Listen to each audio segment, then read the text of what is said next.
BBMP ಹೋಗಿ greater Bengaluru ಪ್ರಾಧಿಕಾರ ಬಂದರೂ ಕೂಡ ಬೆಂಗಳೂರಿನ ಹಣೆಬರಹ ಬದಲಾದಂತೆ ಕಾಣಿಸ್ತಾ ಇಲ್ಲ. ಬೆಂಗಳೂರಿನಲ್ಲಿ ಒಂದೇ ರಾತ್ರಿ ಸುರಿದಂತಹ ಮಳೆಗೆ ರಸ್ತೆಗಳು ಕೆರೆಯಂತೆ ಭಾಸವಾಗ್ತಾ ಇದೆ. ಹೊಸ ರೋಡ್ ಜಂಕ್ಷನ್ ರಸ್ತೆ ಸಂಪೂರ್ಣವಾಗಿ ಮಳೆ ನೀರಿನಿಂದ ಜಲಾವೃತವಾಗಿದೆ.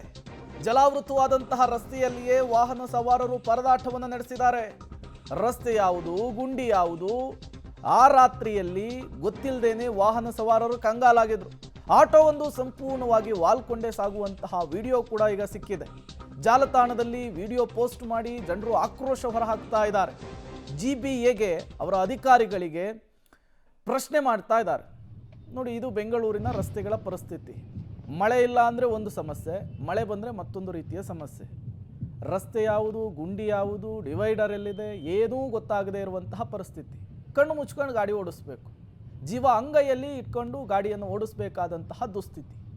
ಇದು ರಾಜ್ಯದ ರಾಜಧಾನಿ ಬೆಂಗಳೂರಿನ ರಸ್ತೆಗಳ ಹಣೆಬರಹವನ್ನು ತೋರಿಸ್ತಾ ಇರುವಂಥದ್ದು. ಪರಿಸ್ಥಿತಿ ಹೆಂಗಿದೆ ಅನ್ನೋದನ್ನು ವಿಡಿಯೋಗಳು ತೋರಿಸ್ತಾ ಇದೆ.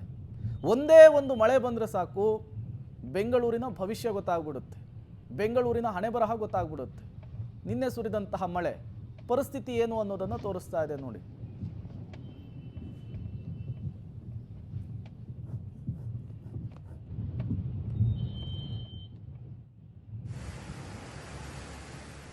ಒಂದು ಕಡೆ ನೀವು ದೃಶ್ಯವನ್ನು ಗಮನಿಸ್ತಾ ಇದ್ದೀರಿ, ಪಿಯೋನಿ ರೆಸಿಡೆನ್ಸಿಯಲ್ಲಿ ಮಳೆ ನೀರು ನಿಂತು ಏನು ಅವಾಂತರ ಸೃಷ್ಟಿಯಾಗಿದೆ ಅಂತ ಹೇಳಿ. ಮತ್ತೊಂದು ಕಡೆ ಹೊಸ ರೋಡ್ ಜಂಕ್ಷನ್ನು ಸಂಪೂರ್ಣವಾಗಿ ಮಳೆ ನೀರಿನಿಂದ ಆಗುರುತವಾಗಿರುವಂಥದ್ದು.